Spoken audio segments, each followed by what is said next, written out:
제가 오늘 말씀드리고 싶은 거는요. 그럼 보수주의와 자유주의가 뭐가 다른가?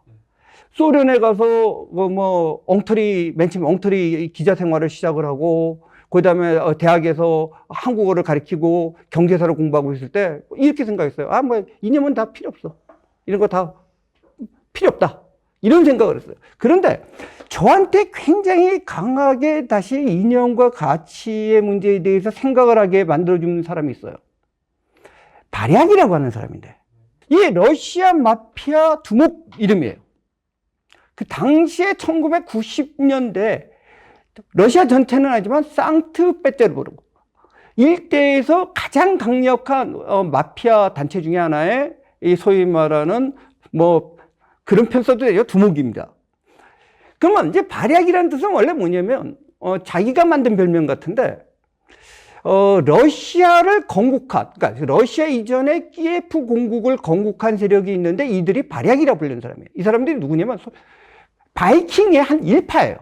보통 러시아 사람들이 영어식 발음으로 비킹그라고 발음하는데 비킹그라면 굉장히 부정적인 의미고 발약이라고 했을 때는 자기네들의 선조가 되는 굉장히 긍정적인 의미예요. 잠깐 이 사람들이 저 북방 쪽에서 키예프로 내려와서 키예프에 있는 원주민들하고 결합을 해서 러시아를 건국한 사람들이에요. 근데 이 바야크를 어떻게 만나게 됐냐면요. 그게 이제 재밌는 얘기인데 사실은 그 당시에 러시아는 아노미 상태였어요. 이 아노미라는 말도 이 보수주의라면 굉장히 중요한 개념인데요. 사회학 시간에 아노미라고 배웠을 거예요. 들갱. 근데 아노미라고 하는 건 그리스 말에서 나온 건데 노모스라고 하는 건 법률, 법칙, 규율 이런 건데 아가 붙으면 뭐뭐가 아니다는 거예요. 그러면 법이 없다라는 건데, 그러니까 쉽게 말해서 무법천지다라고 하는 건데, 어떻게 보면 아노미는 이거예요. 놈이 없다, 규율이 없다는 거예요. 제가 설명을 하면 아노미의 원 그리스의 의미는 뭐냐면은 단순히 법을 안 지키는 것이 아니라 법 자체가 없다. 아니, 어딜 갔다 왔는데, 보니까 집에 들어오니까 집이 털린 거예요. 도둑이 들어왔는데, 어느 정도냐면 제 팬티까지도 다 가져갔어요. 그 당시에 진짜 러시아 엉망이었거든요. 요즘도 그렇지만 특히 그 당시에. 그럼 그 당시가 언제쯤 말씀하세요? 1990 한 2, 3년 정도 될 겁니다. 소련 붕괴하고. 네. 그때 이제 아는 친구 하나가 사실 페테르부르크에 공산 청년동맹 간부하던 친구 하나가 있었는데 그 친구가 와서 야, 너 선거라는 걸 해봤다며 그러는 거예요. 조금 안다. 그랬더니 러시아에서 갑자기 이제 선거라는 걸 하니까 이 사람들이 굉장히 당황해하는 거예요. 선거라는 거 해본 적이 없는 거예요. 공산주의 시절에 선거라는 건 뻔한 거 아니에요? 그러니까 제대로 된 자유로운 선거를 해본 적이 없는 거예요. 근데 너 돈 없으면 내가 누굴 소개시켜 줄 테니까 선거를 좀 도와달라는 거예요. 근데 만났는데 선거를 하는데 모르니까 그냥 벽보 붙이고 유세하고 그러더라고요. 영화에서 본 거 흉내를 내고 있더라고요. 근데 아까 말한 그 꼼수를 배운 게 생각났어요. 어떤 걸 했냐면 혹시 숄더 앤 헤더인가? 헤더 앤 숄더인가? 그 샴푸 아세요? 네, 알죠. 그 당시에 러시아에 그게 처음 들어와갖고, 그 전에 밀매로 들어왔는지 몰라도 본격적으로 들어와서 그게 굉장히 인기를 끌었어요.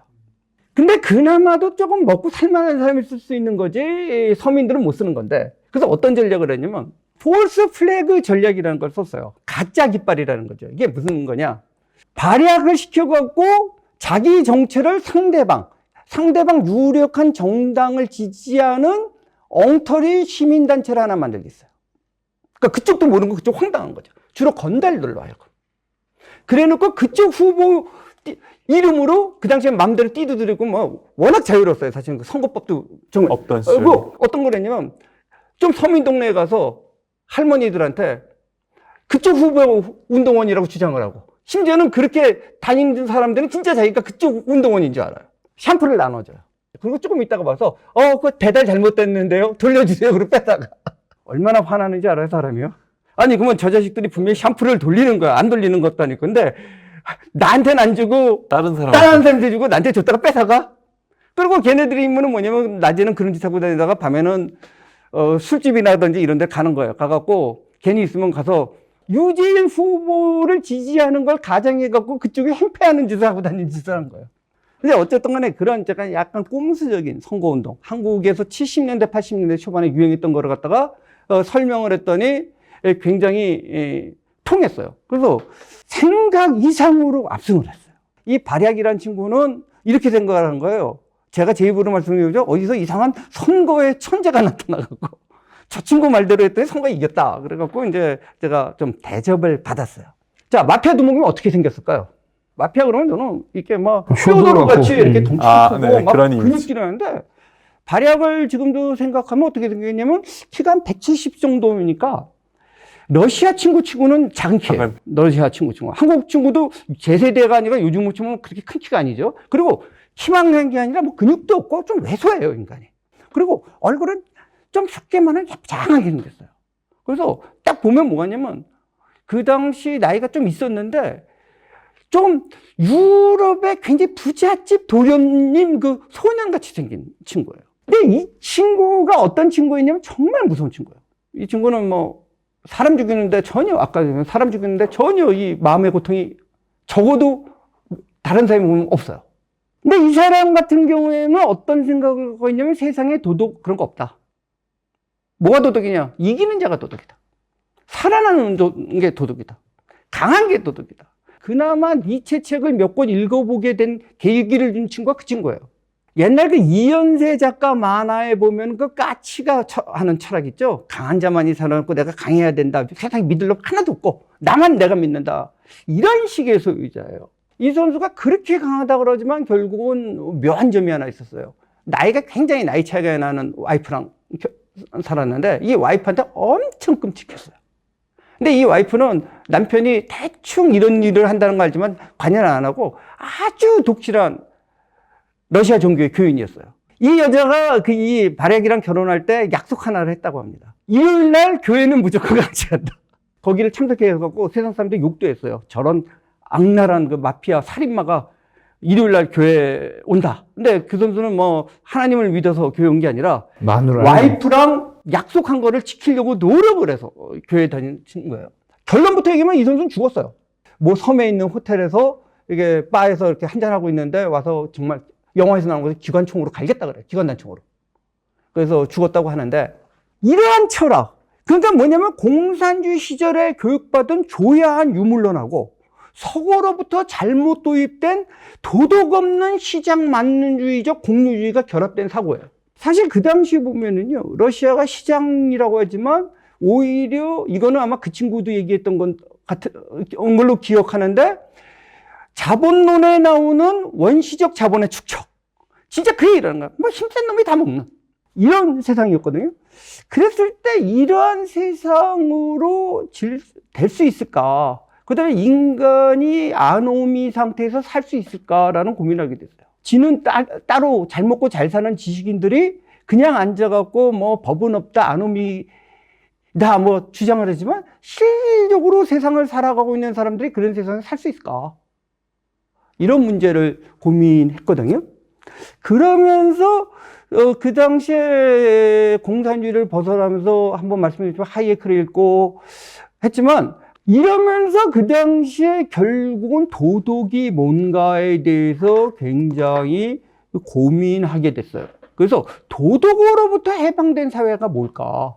그게 이제 아노미 상태고 악무한적인 투쟁의 상태고 그러면 대중은 정말로 생존하기 힘든 그런 사회다. 그러니까 재밌는 거는 이 발약은요 아주 철저한 시장론자였습니다. 물론 뭐 모순이 있죠. 시장 논리대로 하는 건 아니에요. 주목의 논리로 하는 거예요. 공산주의 시절에 사유재산이 있습니까? 있어요, 없어요? 없죠. 자, 그러면 모든 공장은 다 누구 거예요? 국가 거죠? 네. 사유화를 한다고 쳐요. 예를 들어 봅시다. 러시아에 큰 알루미늄 공장이 있어요. 대표적인 거예요. 뭐 노릴스크 알루미늄 공장 얘기를 하려고 하는데 그게 그 당시에 전 세계 알루미늄 생산의 3분의 1을 하던데. 그걸 갖다가 사유화를 한다고 그래요. 누가 사유화를 할 수 있죠? 국가 소유로 돼 있었지만 사실상 자기 것만처럼 지배하던 세력들이 있었단 말이에요. 이 사람들이 사유화를 하려고 할 때 자기 걸로 만들고 싶어요? 안 만들고 싶어요? 저희 걸로 만들고 싶어 하죠? 네. 그러면 이상한 친구들이 끼어든다 그러면 어떻게 해야 되죠? 그걸 쳐내겠죠. 죽이는 거지 뭐. 심하게 죽여버리는 거예요. 경영권을 놓고 A파와 B파가 싸워요. A파 이사가 앞에 지방이 나오는데 갑자기 펑 맞고 쓰러져요. 그랬더니 여기 총알 여기 한 방 꽂힌 거야. 먼 거리에서 저격수가 쏜 거야. 그 저격수 그런 애들은 또 어디서 나오죠? 소리 붕괴되니까 어떻게 되죠? KGB. KGB뿐만 아니라 나중에 한번 시간 나면 KGB보다 무슨 게 구루라고 있어요.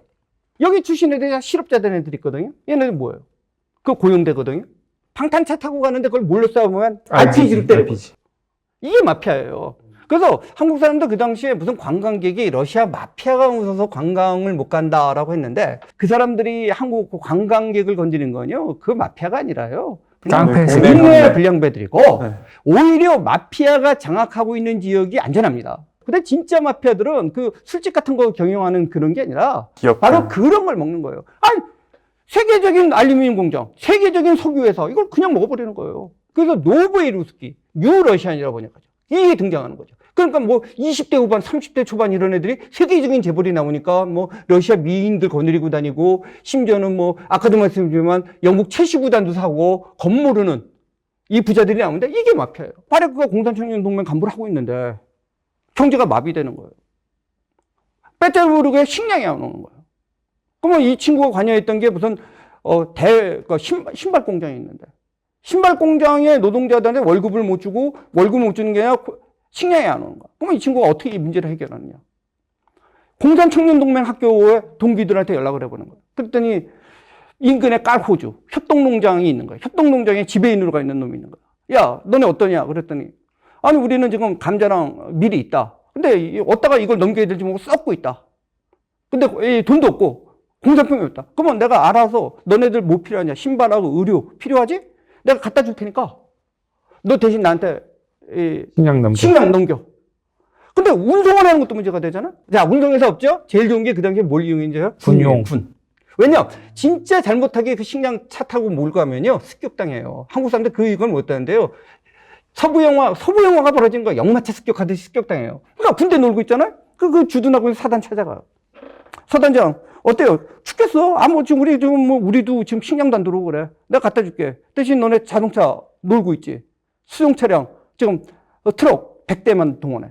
대신 그냥 운전병뿐만 아니라 무장해갖고 경호해갖고 100대 동원해. 그것다가 싣고 와서 나눠주는 거예요. 그리고 거기에 정하는 놈이 있다? 아까도 했지만 특수부대 출신. 뭐 이런 애들 와서 제거하고. 어마어마한 놈들인 거예요. 그러면서 얘네들을 부를 말이 없으니까 서구 영화들을 보면서 얘네들을 갖다가 그냥 마피아로 부른 거예요. 푸틴이라는 게 뭐냐? 쉽게 말해서 푸틴을 왜 좋아하는지 사람들이 이해 못 하는데요. 제가 뭐 푸틴을 옹호하려고 하는 게 아니라요. 옐친 때 이런 온갖 마피아들이 날뛴 거예요. 근데 어느 정도 시절이 되니까요. 조폭들도 싸우다면 나와바리라는 게 결정되죠. 이제 나름대로 나와바리들이 생기는 거예요. 그때 이제 푸틴이 까불지 마라. 그래서 너네들 나와바리에서 먹고 사는 건 어느 정도 인정하지만 그 이상 나오면 내 때린다 하면서 정말 이제 가장 큰 마피아가 생긴 거죠. 그러면서 이제 질서가 어느 정도 잡힌 거. 이게 푸틴이에요. 그러니까 푸틴을 러시아 국민들이 좋아하는 건 옐친 시절에 지나친 아노미즘 무질서로부터 최소한 질서를 잡아준 거거든요. 여기서 이제 몇 가지 나도 너한테 질문을 좀 해볼게. 신은 죽었다. 그럼 신이 있었다는 얘기네? 그렇죠. 그치? 자, 그리고 공산주의가 지금 죽은 이 무질서야. 그런데 이 질서라는 걸 생각을 해볼 때 지금 보면 이 바리아크 같은 선수도 그렇지만 카리스마적 리더십. 네. 푸틴 같은 존재가 생기잖아. 네. 카리스마가 생기면 그만 있잖아. 성서가 맨 처음에 뭐 어떻게 시작해? 태초에 뭐가 있었다? 빛이 있었다. 그리고 이제 말씀이 있었지. 로고스입니다. 로고스가 있고 이렇게 얘기하잖아. 보면은 뭐냐면 기본적으로 질서가 잡히는 과정을 봐. 카리스마가 등장해야 돼. 그 카리스마라는 게 이제 종교적 권위가 됐든 이게 됐든 권력이 생기려면 그 다음에 그게 전파되는 걸 뭐라고 불러? 전파되는 것? 그걸 전도, 캐리그마 이렇게 되는 거야. 그러니까 그 질서라는 거는 기본적으로 이게 워즈가 나중에 가면 법이 되는 거야. 인간이 따라야 될 어떤 그거를 선포를 한다고, 전도를 이렇게 하면서 이게 사회 질서가 생긴다는 거지. 그러면서 질서를 유지할 수 있을까 하다가 인간들이 고작 생각하는 게 뭐였냐면, 저 사람의 아들이네? 이 사람한테 그 선포의 권위를 자식한테 양도하자. 지금 북한이자 이때까지 인류 역사에서 계속 왕이 장자를 하면서, 장자는 꼭 아니었지만 아무튼 후계를 하면서 이렇게 세습하는 그런 거고. 그러니까 결국은 권위가 사라지면 질서도 사라지고, 질서가 사라지면 인간이 별의별 짓을 다 하지. 그러니까 여기서 어떻게 질서를 잡아가느냐, 제도냐, 응? 아니면 권위냐, 카리스마냐, 아니면 세습이냐, 이런 걸 둘러싼 결국 인간의 역사라든지 이런 게 보면 그렇게 되게 뭐 엄청나게 복잡하거나 그러진 않아. 그러니까 우리가 다 경험하고 보고 있는 건데 그거를 피부로 못 느끼고 있지. 무너져 봐야 아, 이게 당연한 게 아니구나. 질서라는 게 당연한 게 아니구나. 무너져 봐야 하는데 우리나라가 지금 너무 질서가 있다는 걸 당연하게 여기고 있어. 한국에서 자꾸 자유주의하고 이제 보수주의를 헷갈려 하는데 18세기 영국 사회에서의 자유주의라고 하는 것은 어쨌든 간에 기독교를 바탕으로 한 도덕적 질서 위에서 인간 개인의 중요성을 얘기하면서 나온 거예요. 문제는 뭐냐면은 이러한 기본적인 도덕적인 질서 자체를 부정했을 때 자유주의가 뭐냐는 문제가 되는 거예요. 그래서 자유주의 위기가 옵니다. 아까 말한 경제적 자유주의자들이 미국에서 보수주의로 합류되는 게 그거예요. 시장 논리 같은 거 설명을 잘하는데 결국은 그 원천적인 도덕과 절대적 가치에 대해서 얘기를 못해요. 근데 그 도덕과 절대적인 가치 자체도 아예 없다라 그러면은 한번 얘기해서 리버테리아니즘으로 가면서 심한 경우는 무정부주의로 갈 수가 있어요. 그러면 영국 사회 같은 경우에는 자건 어쨌든 간에 그 당시에는 아까 말한 사람을 죽이면 안 되고 도둑질하면 안 된다는 그러한 기본적인 가치가 웬만하면 다 있었단 말이에요. 그런데 이 자체가 지난 시간에 얘기한 니체 이후에 본격적인 공격을 받은 거예요. 그래서 저도 이러한 가치니 도덕이니가 별로 중요하지 않다라고 느꼈는데 러시아 사회에서 그 모습을 보면서 결국은 문명사회가 어떤 기본적인 가치나 도덕이 없이 존재할 수 있을까? 근데 물론 거기서 말하는 근데 우리나라에서도 도덕 회복을 얘기하는데 그럼 그 도덕은 뭘까? 그 유교적 도덕일까? 이런 문제에 처하게 되는 거죠. 자유주의나 이런 걸 얘기를 할 때 이 정치 권력하고 생각을 해야 될 게 뭐냐면 또 하나 그러니까 그 사상을 가지고 있는 계급성, 그러니까 계급성과 그 권력을 하는 건 결국 권력은 무장이거든. 힘이란 말이야. 총이고. 근데 그리고 난 다음에는 아까도 말했지만 매니지먼트를 해야 돼.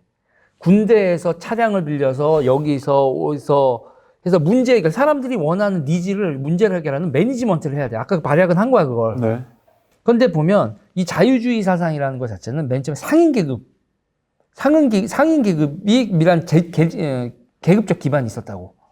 그러니까는 왕하고 귀족하고 다 꼴보기 싫어하고 그리고 그들에게는 또 뭐가 있었냐면 그들에게 도덕을 제공했었던 게 신교. 모든 사상이 이 사상이 이렇게 하나의 태동계는 이게 있어. 근데 이들이 정치적 승리를 하잖아? 그러면 이게 계속 유지가 되겠어? 그리고 신교 이런 뭐 콜링 이런 얘기하면서 막 종교 막 직업적 노동하는 자가 뭐 하느님의 뜻을 받는 자들 이런 것들이 점점 흐려진다고. 그러면 그 사상에 또 위기가 와. 마르크스 사상 같은 거 좀 생각해봐. 그 권력이 무장력 어디서 나? 노동자 계급 아니야. 네. 노동자 계급이 밀리샤가 되잖아.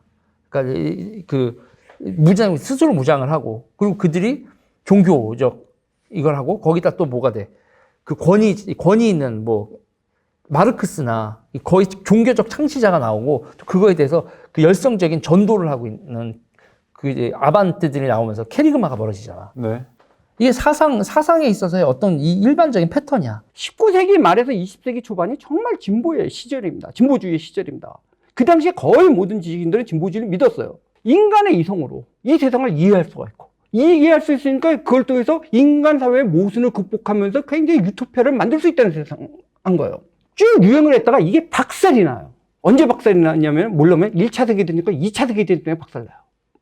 1차 세계대전과 2차 세계대전 그리고 볼세비즘과 나치즘, 파시즘의 등장 때문에 박살나요.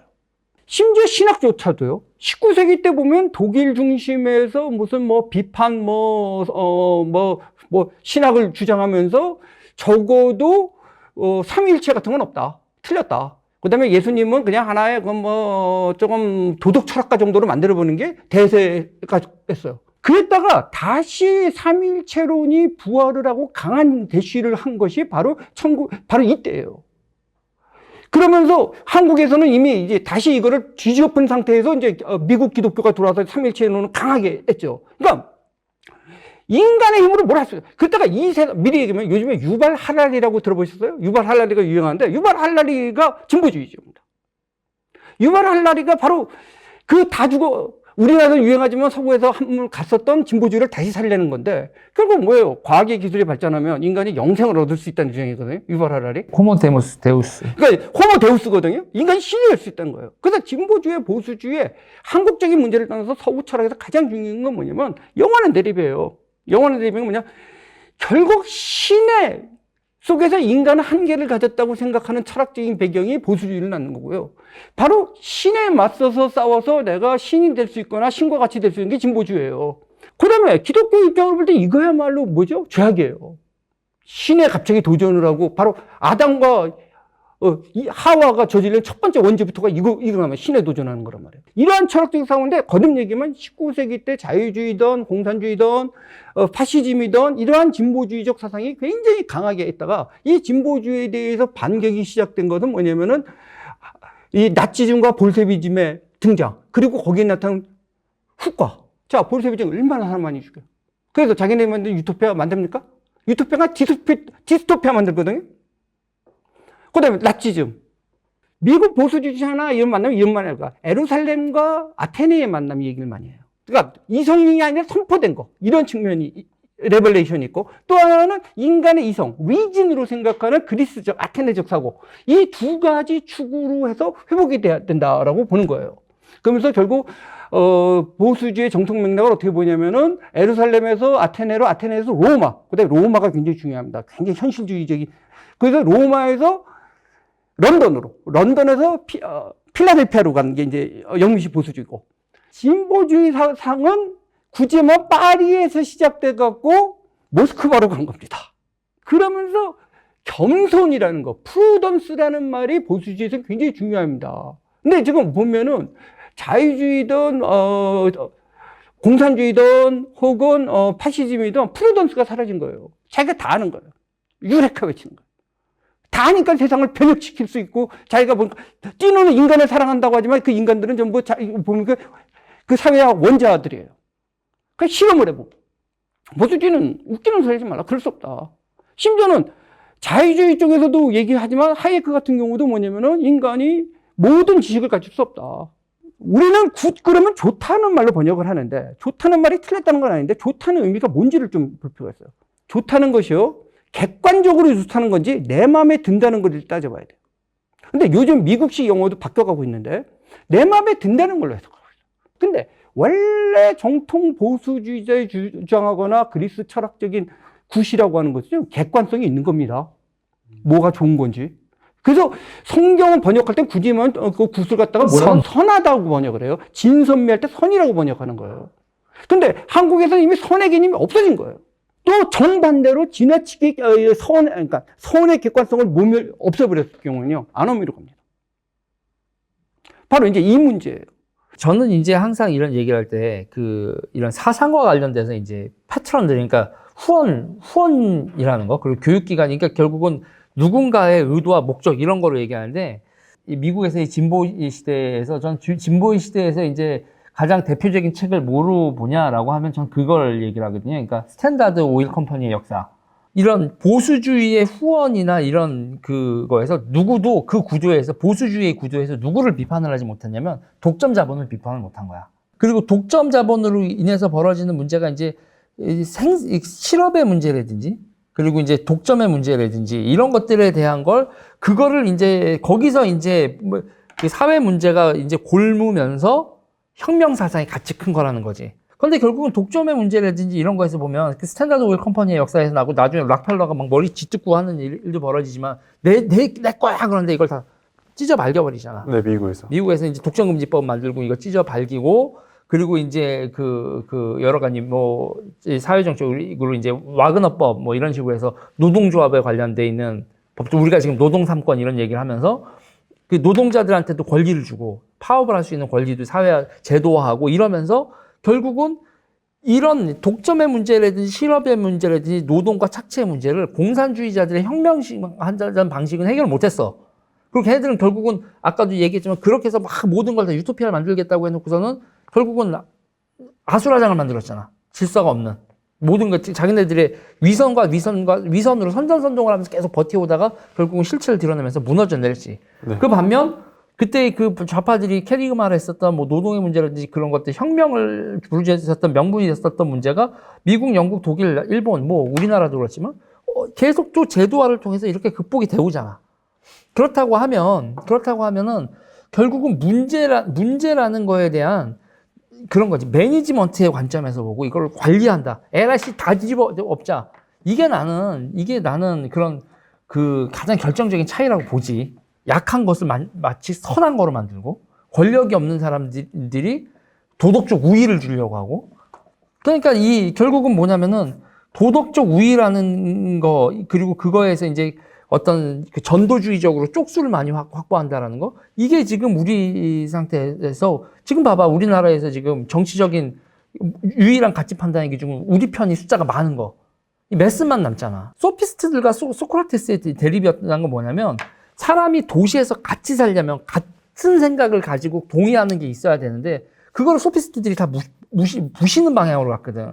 그러니까 모두가 다 함께 살기 위해서 합의점을 만들어내는 고민, 응? 그 고민을 하는 것들 그게 이제 다시 지금 이 시대에 부활을 하는 거지. 다시 철학의 시대야 내가 봤을 때. 우리가 뭉쳐서 같이 사는 방법에 대해서 전 세계가 지금 몰라.